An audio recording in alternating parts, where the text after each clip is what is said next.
बिक गया commander Jolani.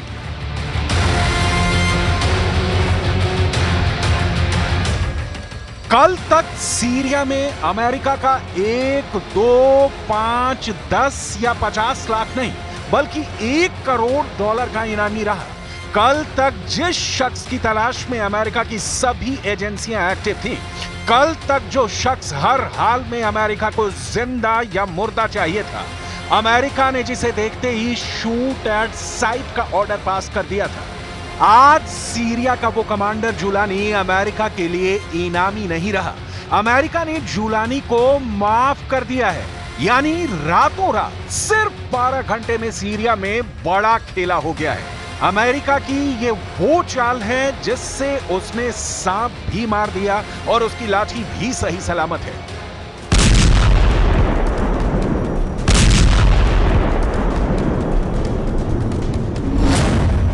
Jolani पर रखा इनाम अमेरिका ने वापस लिया। 2018 में एचटीएस को अमेरिका ने आतंकी संगठन घोषित किया था। अल कायदा से जुड़ा रहा है कमांडर जुलानी।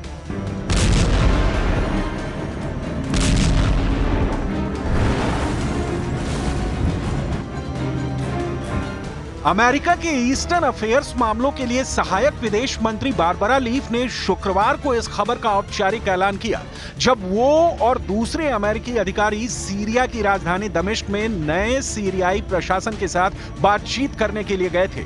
इस महीने की शुरुआत में हयात तहरीर अल शाम यानी एचटीएस के नेतृत्व में सीरिया के राष्ट्रपति बशर अल असद को सत्ता से हटाए जाने के बाद से यह अमेरिकी डेलीगेशन की सीरिया की पहली यात्रा थी।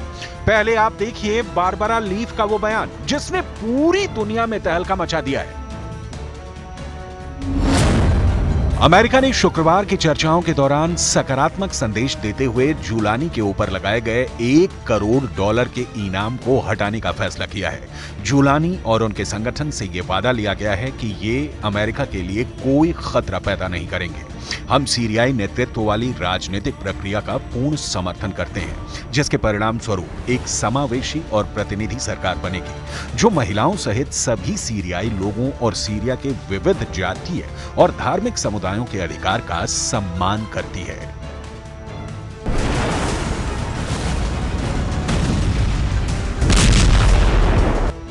हालांकि मीडिया रिपोर्ट में दावा किया गया कि अमेरिका ने फिलहाल एचटीएस को आतंकी सूची से नहीं हटाया है।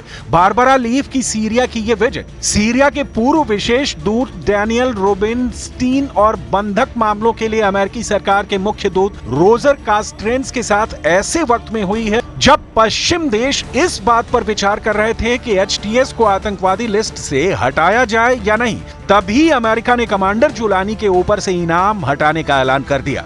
अल जजीरा ने अपनी रिपोर्ट में कहा है कि अमेरिकी सरकार का मानना है कि कमांडर जुलानी की गिरफ्तारी के लिए इनाम हटाने से यह होगा कि सीरिया में अब वही होगा जो अमेरिका और उसके पार्टनर चाहेंगे। अमेरिका की सीरिया में दखलंदाजी बढ़ जाएगी।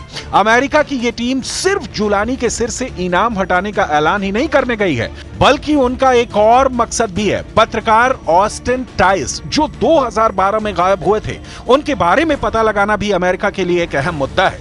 मीडिया रिपोर्ट्स के मुताबिक जुलानी के सिर से इनाम हटाने का ऐलान होते ही एचटीएस ने ऐलान किया कि हम ऑस्टिन टाइस का पता लगाने के लिए हर संभव प्रयास करेंगे ताकि उन्हें संयुक्त राज्य अमेरिका में उनके परिवार के पास वापस भेजा जा सके। मिडिल ईस्ट से आई इस रिपोर्ट के मुताबिक अमेरिकी विदेश मंत्री एंटनी ब्लिंकन ने लेटेस्ट अपडेट में यह बताया है कि सीरिया में अमेरिका दबदबा बढ़ाने जा रहा है। ब्लिंकन ने इस बात की पुष्टि की है कि अमेरिका ने सीरिया में सैनिकों की तैनाती दोगुनी कर दी है। यह सैन्य तैनाती बशर अल असद के तख्ता पलट के वक्त से बढ़ाई जा रही थी। हालांकि पेंटागन ने इसकी डिटेल अब जारी की है, जिसके मुताबिक अमेरिका ने पूर्वोत्तर सीरिया में अपने सैनिकों की संख्या दोगुनी से ज्यादा कर दी है। पहले सीरिया में अमेरिका के सैनिकों की संख्या 900 थी, जिसे बढ़ाकर 2000 कर दिया गया है। खाड़ी देशों में मौजूद अमेरिकी सैन्य अड्डों से सीरिया पर 24 घंटे निगरानी भी रखी जा रही है। Obviously, given the current situation in Syria, just very recently, I was made aware of the fact that, hey, maybe there's more forces than just a small number, or what would normally be considered, around the 900 range. So we asked to look into it. Got those numbers today. significantly higher than 900. America को तुर्की के राष्ट्रपति Erdogan पर शायद रत्ती भर भरोसा नहीं रह गया है। सुपर पावर बार बार तुर्की के मंसूबे पर शक जता रहा है। नए चुने गए प्रेसिडेंट ट्रंप के बाद अमेरिका के विदेश मंत्रालय ने भी एर्दोआन की सीरिया पॉलिसी को पूरे खाड़ी देशों के लिए खतरनाक माना है। It's a very challenging issue. There are long-standing tensions between Turkey and these groups, and so it is not an easy path forward, but it is certainly one that we're pursuing. Syria में America अपनी पकड़ मजबूत करने की सभी कोशिशें शुरू कर चुका है। अल कायदा और ISIS जैसे आतंकी संगठनों के खात्मे के लिए सुपर पावर ने कमांडर जुलानी को अपने खेमे में लाने का जोखिम भी मोल लिया है। कमांडर जुलानी की लीडरशिप में बनने वाली नई सरकार से अमेरिका ने बातचीत का मूड बना लिया है। अमेरिका ने सीरिया में अपना डेलीगेशन भेजा है। अमेरिकी राजनयिकों का पहला ग्रुप दमिश्क में है, जो देश के नए नेताओं के साथ बातचीत करेगा और अमेरिकी पत्रकार ऑस्टिन टाइस के ठिकानों का पता लगाएगा। अमेरिका ने बताया है कि विदेश मंत्रालय की सहायक सचिव बारबरा लीफ और सीरिया में विशेष राजदूत रहे डेनियल रेबेस्टेन अंतरिम नेताओं से बातचीत कर रहे हैं। अमेरिका कुछ शर्तें पूरी करने पर कमांडर जुलानी की नई सरकार को मान्यता देने के सिग्नल दिए हैं। अमेरिका की शर्तों में गैर सांप्रदायिक नेतृत्व का गठन, अल्पसंख्यकों, महिलाओं का सम्मान और रासायनिक हथियारों का खात्मा शामिल है। अमेरिका की टेंशन ये है कि सीरिया में उसके दुश्मन फायदा उठाएं, उससे पहले सुपर पावर सारे मोहरे बिछा ले। अमेरिका को तुर्की के राष्ट्रपति एर्दोआन और ईरान के सुप्रीम लीडर अली खामेनेई की सीरिया में दिलचस्पी ने अलर्ट कर दिया है। मिस्र भी सीरिया में इजरायल के खिलाफ बयानबाजी कर अमेरिका को परेशान कर रहा है। मिस्र के राष्ट्रपति अब्दुल्ला फतेह ने इजरायल के हमलों और कब्जे का खुलकर विरोध शुरू कर दिया है।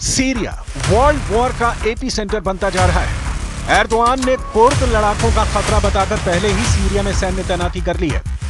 तुर्की समर्थित सीरियाई लड़ाकों और हयात तहरीर अल शाम ग्रुप ने कुर्द इलाके पर कब्जा करना भी शुरू कर दिया है। सेना में भर्ती होंगे कैदी। अमेरिका की टेंशन सीरिया की जेलों से रिहा हुए वो खूंखार लड़ाके भी हैं जिन्हें बशर ने लंबे वक्त तक कैदी बनाकर रखा था। कमांडर जुलानी ने बड़े स्तर पर जेलों में बंद फाइटर्स को आजाद कर खत्म हो चुके कई टेरर ग्रुप में जान फूंक दी है। वहीं मीडिया रिपोर्ट्स ये भी कहती हैं कि जुलानी ने लड़ाकों को सेना में भर्ती करने का ऐलान कर दिया है। इसमें वो लड़ाके भी शामिल होंगे जिन्होंने बशर अल असद की सत्ता को सीरिया से उखाड़ फेंकने में कमांडर जुलानी की मदद की है। असद रूस में है और रूस के राष्ट्रपति व्लादिमीर पुतिन की भी नजर सीरिया पर है। वो सीरिया में हो रही हर हलचल पर बारीकी से नजर बनाए हुए हैं। पुतिन का दावा है कि सीरिया से बशर अल असद की सत्ता जाने से सबसे बड़ा फायदा बेंजामिन नेतन्याहू को हुआ है। Все-таки главный бенефициар происходящих событий в Сирии, главным бенефициаром является, на мой взгляд, Израиль. И можно как угодно относиться к тому, что делает Израиль. Россия осуждает захват любых сирийских территорий, это очевидно. Наша позиция здесь не подлежит никакой корректировке. मैदान सीरिया का है, जमीन सीरिया की है और उसमें उलझे हुए हैं इजराइल, तुर्की, अमेरिका और ईरान। ईरान के सर्वोच्च नेता अली खामेनेई के जनरल हुसैन सलामी ने कहा है कि इजराइल को सीरिया में दफन कर देंगे।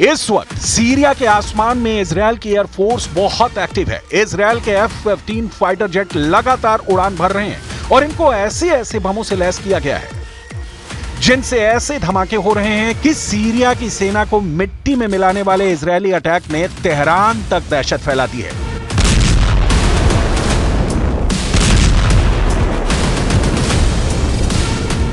इन हमलों पर जुलानी की भी मुहर लग चुकी है, क्योंकि जुलानी ने ना इसका विरोध किया और ना ही इजरायल से युद्ध करने की ख्वाहिश जाहिर की है, बल्कि ईरान और हिजबुल्लाह को अपना सबसे बड़ा दुश्मन बता दिया है।